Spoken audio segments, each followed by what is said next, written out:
Hey guys, thanks for tuning in my channel. If you're an OG here, what's up? If you're new, welcome.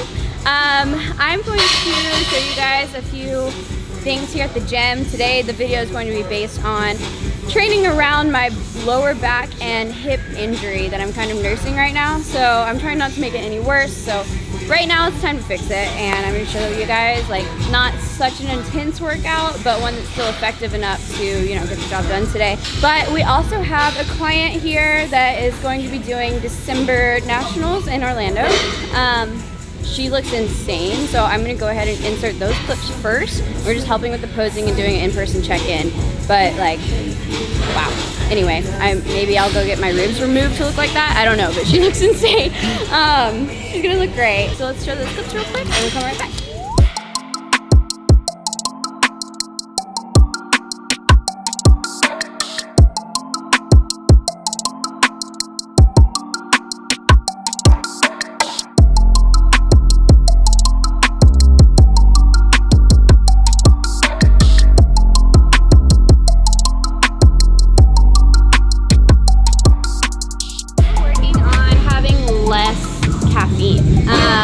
I just feel like a little bit strung out, and I know after my workouts when I do take too much caffeine, like even after I'm done lifting, I'm on the way home and I'm just feeling kind of like too wired, too anxious to sit down and do my work.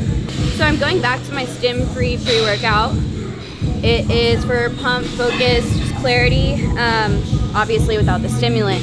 Yeah, so if you guys want to try it, use my code Kerigan. It's for 20% off, and we're always running sales and stuff, so you might want to just check out their website. And yeah, but the real thing I wanted to show you was I feel like there's a lot of stepping stones in being an online coach. I've always had a lot of like imposter syndrome because I did start out as an influencer, and you know, people would be like, oh, you only have clients because you have a following because you're an influencer. And well, no, maybe at first, but over the last 5 years of coaching, I've learned a lot, and I feel like my clients this year are really letting me shine in my coaching by executing so well and being just incredible clients. So a couple weekends ago, I had a girl, her first ever show, worked with her for a whole year before, did cut, reverse, like really prepared for the prep, and it turned out perfectly. She won all 3 of her classes, like first place, first time ever stepping on stage. So that was amazing. And then we move on to this past weekend at Muscle Beach here in Texas. We had 5 people compete, 2 were guys, and I don't coach guys, so I don't really keep up with them. But the other 3, I had one figure girl, her name is Nivea. I want to show you guys her transformation, so I'll put them up on the screen.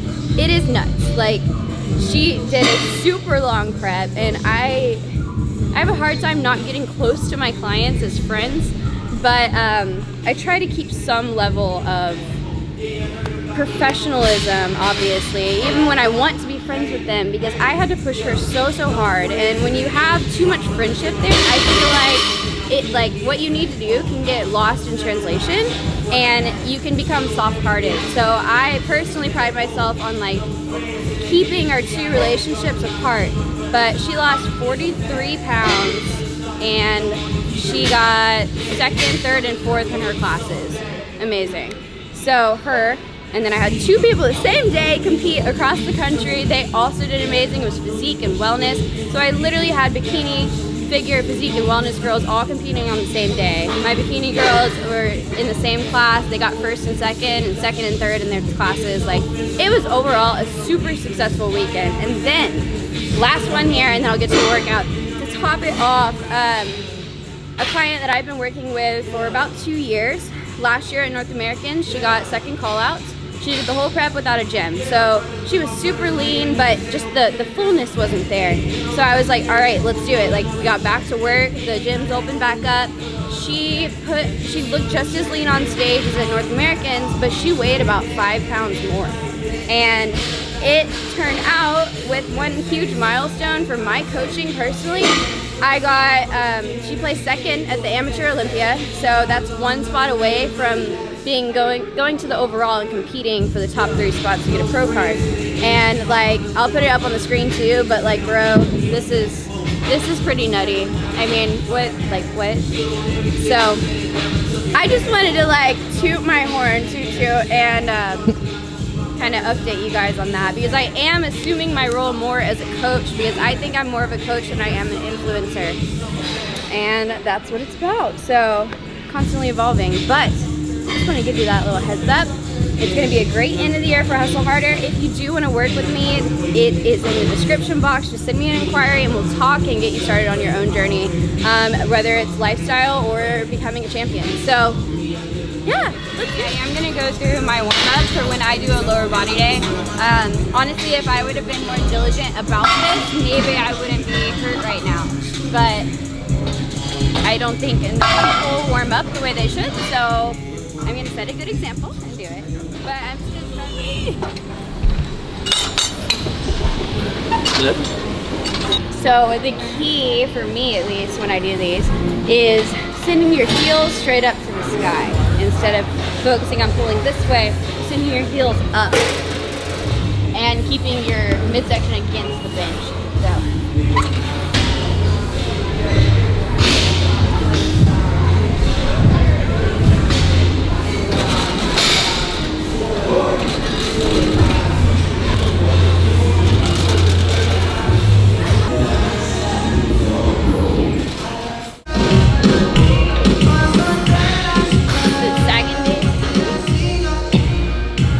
Did y'all ever sag? Okay, we're going to do a modified version of a kickback. So a lot of times, like on Instagram and stuff, you see the regular kickback kind of looks like this, or with the bent knee like this. But I personally am focusing on the very top of my glute. So where you feel your hip bone, like right underneath there. This is just going to take any like strain off my back or my quads or anything like that and put it straight on my glute. So it's a very small movement. And I'll show you.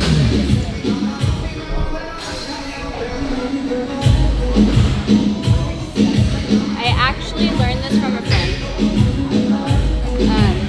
You're going to step on something that's going to elevate your foot. So you can go like this with a straight leg, right? Oh, both sides. But a little bit off to the center. I'm going to do my right leg. Just going to clip in like normal. You can make this very, very light, especially with how my back feels right now. I don't want to strain anything.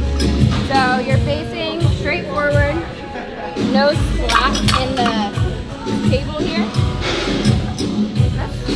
Keep your chest up high.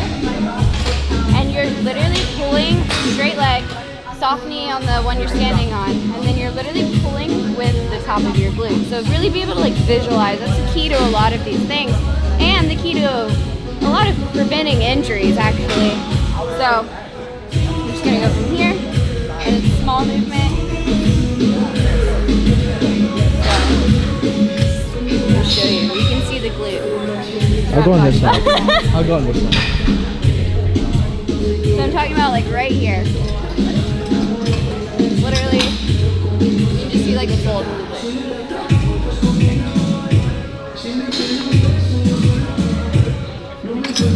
Very light, and it's just a squeak. It's very different from my last video.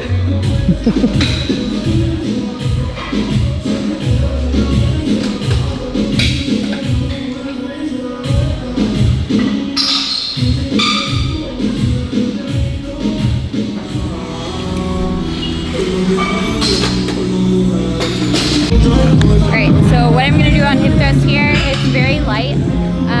I'm just going to do B-stance hip thrust because so B-stance is basically you're working the leg that's down rather than the one that's up like this. So most of the weight is going to be on this hip or on this glute. But if you do it with the regular way, you may be neglecting, like if you have an injury like me, you may be neglecting one glute over the other, which in turn will eventually create a muscular imbalance, and it could cause further problems like other types of injuries. So I'd rather just isolate and stick to B stance, really light stance. So.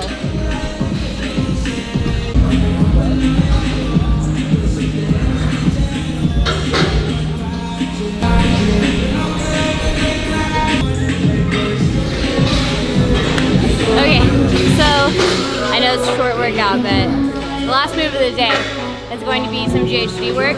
I think I explained this on a past video before, but I'm going to do 2 versions. I may not do the hamstring version because, well, just depending on how it feels on my back. But the glute version is,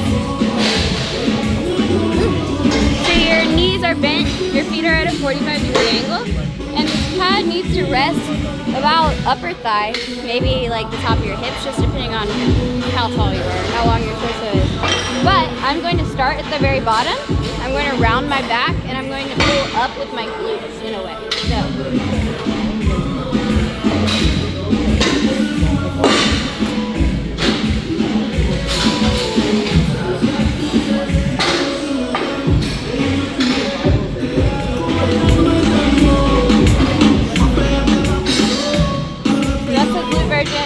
And then there is a hamstring variation. My legs are a little bit straighter. I'm going to try not to bend my knees as much.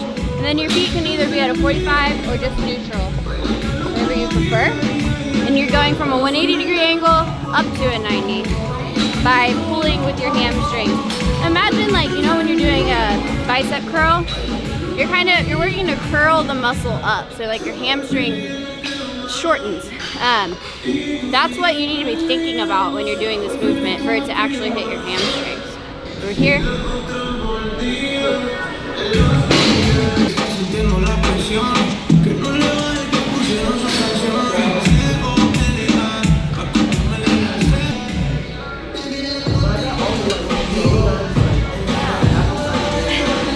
So I think with that we're done for the day. I can definitely feel this injury. I need to nurse it a little bit more. But this is how I will train around it as it starts to feel better. I just have to, like, with any injury, it's just really hard. You're so excited for the next step and how you can improve your physique or performance or whatever, so it's hard to swallow your pride sometimes and actually rest or do the mobility work or get a massage, like all of that, to let it heal. So I know I'll come back better. Luckily, I don't really have to grow my legs much more, or anymore. So it's just a maintenance thing right now. Just kind of getting in here, feeling good, not feeling sorry for myself. So I'm doing good. But I hope that helped you guys if you are experiencing this type of injury. Okay, guys. So that workout's done. I'm not like super proud of it, but I am proud I got in the gym because I just get kind of down in the dumps when I have injuries. But there is a few more things to talk about. I guess an update in my competition life for me as a competitor. So after I got back from Miami, I was like, you know what? I'm exhausted of being super social. I'm exhausted from drinking. I'm exhausted from eating bad food. I just want to get back to like being perfect and feeling my best and everything. So I started counting macros again, and I let Brandon, my coach, and my husband take back over my macros. So I am very proud of how I reversed by myself with basically no accountability since my show. On last Monday when we got back, I was 119.8. Remember before, like, my lowest part of peak week was 110. So 119.8, that's 9.8 pounds above. And that's right after I flew. So I got back on macros, and today, about 10 days later, I am at 118.2. So it's just dropping right back down. I'm very happy with being 8 pounds over. I think this puts me at a really good spot to reestablish my baseline as as in my metabolism, my metabolic baseline, about where I'm going to maintain, and then I need to reverse up from there. I don't think, usually I would do like a mini cut at this point. It's been like 16 weeks post-show. So basically I've been reversing as long as I prepped, which with my clients and everything, I would recommend to reverse as long as you prep or as long as you cut, or more. I mean, the longer you can reverse and the slower you do it, I think, as a coach, what I've seen, the better the results are going to be when you do go to cut again. You want to, you can like down-regulate your metabolism extremely fast, but making it regulate back up is a little bit slower of a process. So I think I did the math. If I just pick a random show, say I said mid-June, I'm about 34 weeks out. So that means I have maybe, what, 20-ish weeks left of reversing, or an off-season basically, before I start prepping again. And I'm gonna play all of that by ear. Don't think, oh, Kerigan's competing in the middle of June. No, I'm gonna compete when I'm ready, but I really want to take these next 20 weeks like very serious, because these 20 weeks are going to make or break me. If I don't increase my food and just stay like where I am with macros in these 20 weeks, like I'm not doing myself any favors, and I'm just going to have to diet on really low calories, maybe even lower than this past year. And I don't think that's a good idea, and I don't think that's acting like a pro, especially when I have high hopes for myself. Like, I want to win, you know? I mean, it would be amazing just to place in my pro debut, but I want to win. Maybe not my pro debut, but you know, like, it's still just a competitor's mentality, and I don't want to lose that. So I think it's time to like snap back in it. I'm excited to. Of course, I got injured right when I did, so that sucks. But Brandon's taking over my stuff. I'm being held more accountable. I'll be updating you guys on Instagram about it too, and do a physique update maybe in the next video. But I don't know, I'm just super excited for where it is. I feel very like clear. Like, I'm glad I stopped my prep when I did. Just everything is going really well right now, and there's a lot going on in life too.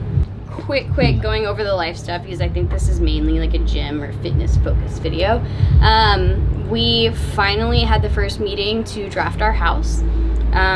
If you guys have watched the last earlier videos, we bought a waterfront property that I just adore last year in August. So we're gonna build our dream house on that.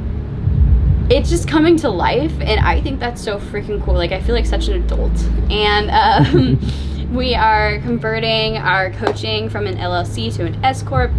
So this is for tax purposes. This is for being able to hire other people, just being more organized in that way. And let's see what else. We're creating champions and hustle harder, and it's just really cool. I'm super excited how we're gonna end the year. I'm gonna show you guys all of that. I just think I feel mentally clear, like I got my shit together in a way, now that I'm not just prepping. So that's all for today, but I hope you guys enjoyed the video. I know I ramble on a lot, but it's just because I feel like I should share. So, like I said earlier, like, comment, subscribe, leave me some comments under the video, and I will get back to you. Any questions you have, or just anything you want to talk about, I'm always here. So, all right, see you in the next video.